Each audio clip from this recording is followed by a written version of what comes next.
John Beverly, the Candyman, the businessman with a conscience, on LICMC.net radio every Saturday at 3 p.m.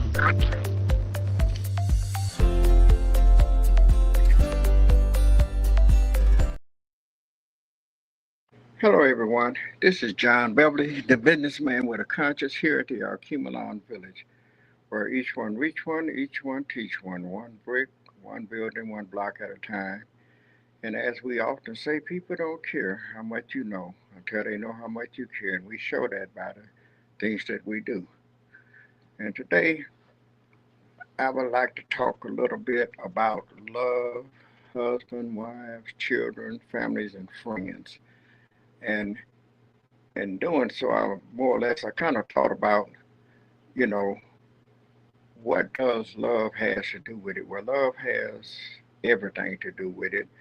And I thought about the Bible verse, John 3 and 16, for God so loved the world that he gave his only begotten Son, that whosoever believeth in him shall not perish, but have everlasting life. And in thinking about that, God, we are his children, we are his family.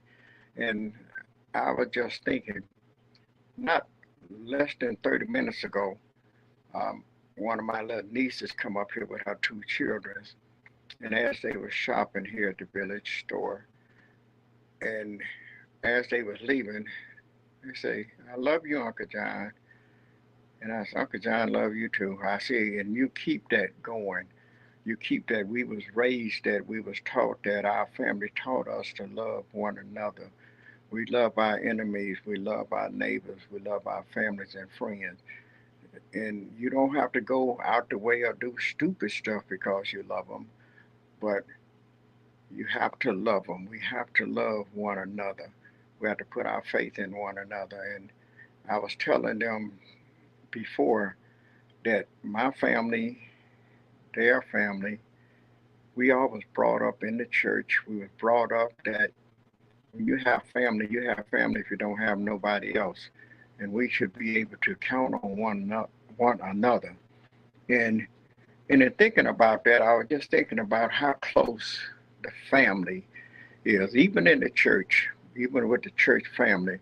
The church family should be close, just like sisters and brothers.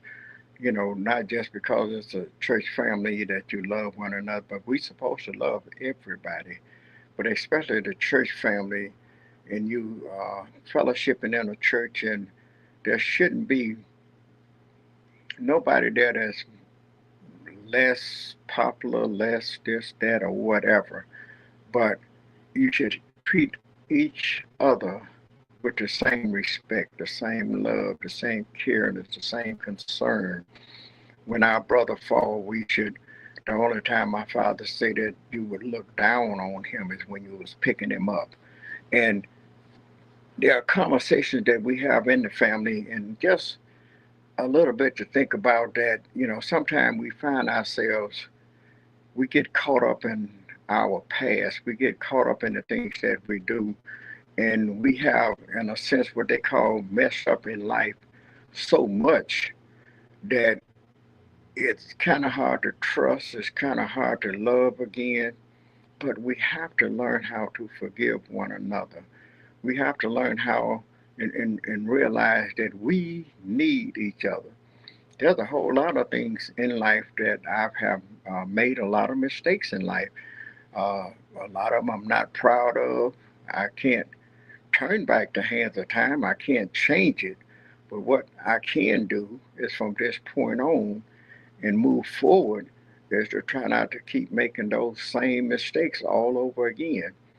And I would be talking to different ones, and sometimes people say, "Well, you was brought up different." Okay, even though I was brought up different, you are very much aware of that.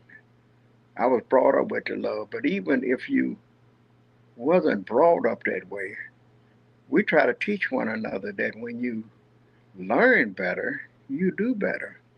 And if you've been having issues and different things, in your life with one another. But when you learn how to forgive, you learn how to forget, and learn that we need each other, then we begin to do better. We begin to treat each other with love, with caring, with being passionate towards one another, concerned about one another. The husband, wives, and children. Like I say, that I can't really remember the time that I went to church and left the church without hugging some of the members, because some of them leave earlier, but more or less, most important, my immediate family, and most of us go to our church. And when we get ready to leave, we greet each other when we see, we greet each other when we leave, we hug and say, I love you, talk to you later. And on that note, we leave because we practice it, we teach it, and we show it because we try to be there for one another. When one is sick, we try to pray for the family. When one needs something, we try to meet the need for that family. And I was thinking about husband and wife. Sometimes in life, over the years, life brings about a change. Sometimes we get a little old, we get a little grouchy, and sometimes we get a little distance, but we need each other. And that's what I constantly tell people. Not only the children, they need us, so they need to see the love that we started with, that we end up with. My mother and father, we saw them from the every time we seen them, we saw love. I never seen that I can recall my mother and father arguing. If they argued about anything, they did it behind closed doors, and they didn't let us see them doing it. And they never put us against one another. John, what do you think about this here? Your daddy said this. John, what do you think about that? Your mama said that. They never put us in the mix. They whatever they if they had issues and problems, they solved them among themselves. And when we saw them, we saw love, we saw caring, we saw concern, we saw mama nurturing and being there, meeting the need of my dad. We saw dad being there, nurturing and meeting the need of mama, making sure that she had what she needed. And often, sometimes my wife and I, we sit down, and when I come home from work, and we talks about it, and we have a little closed-in porch on the back.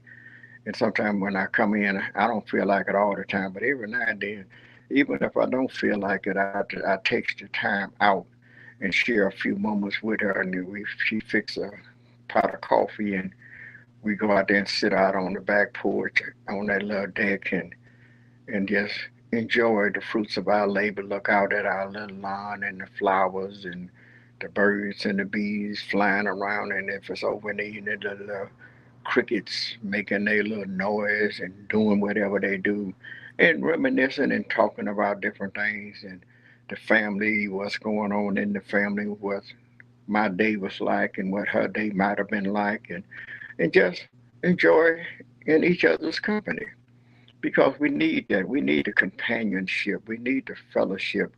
We need to, instead of coming home, you over in this corner and I'm in that corner, and unless you want something, pretty much the only time you might even say anything. But we need each other. And it's nothing that, I don't know about you, I can't speak for others, but it makes me feel good when I come home, or just before I get home. My wife may give me a phone call in the midday or something and wants to know, what do I want for dinner? Do I have a taste for anything in particular? So she can make sure it's ready for me when I get there. That makes me feel good. She's thinking about me. She's concerned, and she want to make sure that whatever she fixed, that I'm going to enjoy it.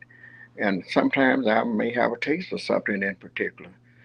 But most of the time, I just tell her, baby, whatever you fix. She's a real good cook, so it's hardly ever that she makes a mistake and cook the wrong thing.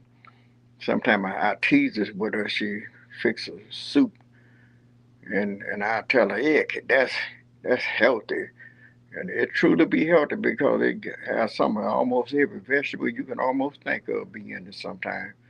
And she want to make sure we get the greens and that we need, as well as the meats and the and we eat baked food most of the time because she make sure I want to make sure we got some greens in our diet. I want to make sure we don't want to eat too much fried. So that's showing she's concerned about our health. She want to make sure we be here to enjoy one another, and she making sure that she take care of me.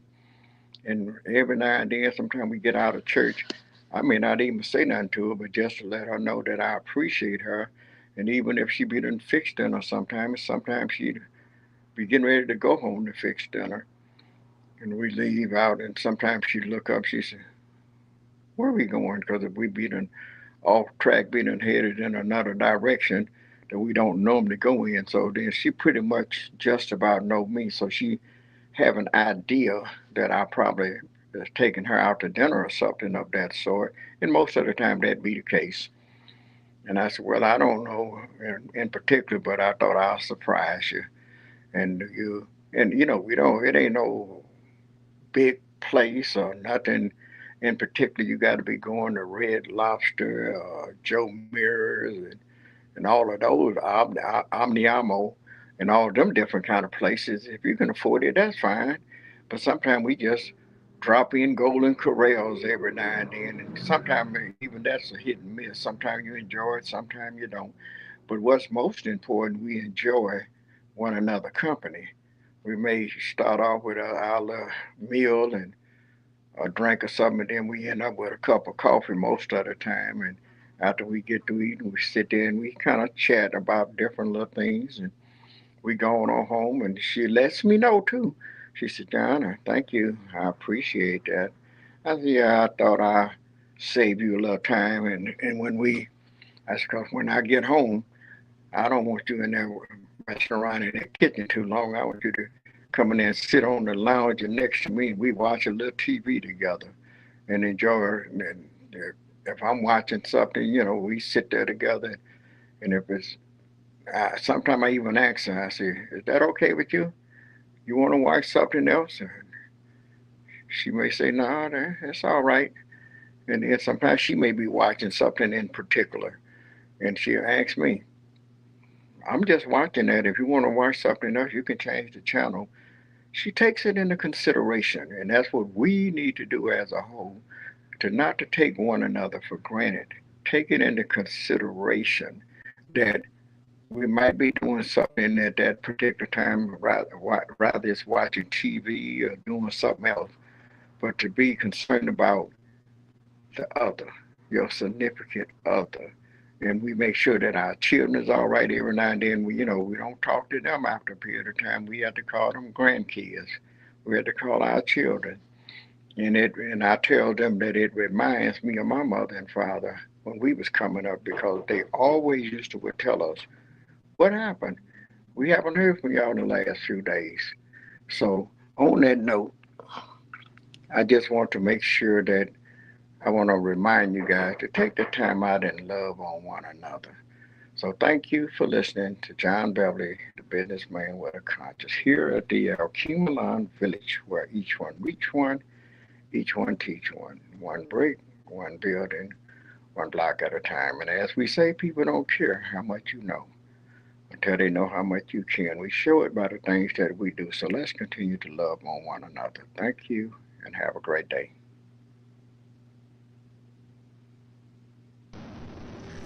John Beverly, the Candyman, the businessman with a conscience, on LICMC.net radio every Saturday at 3 p.m.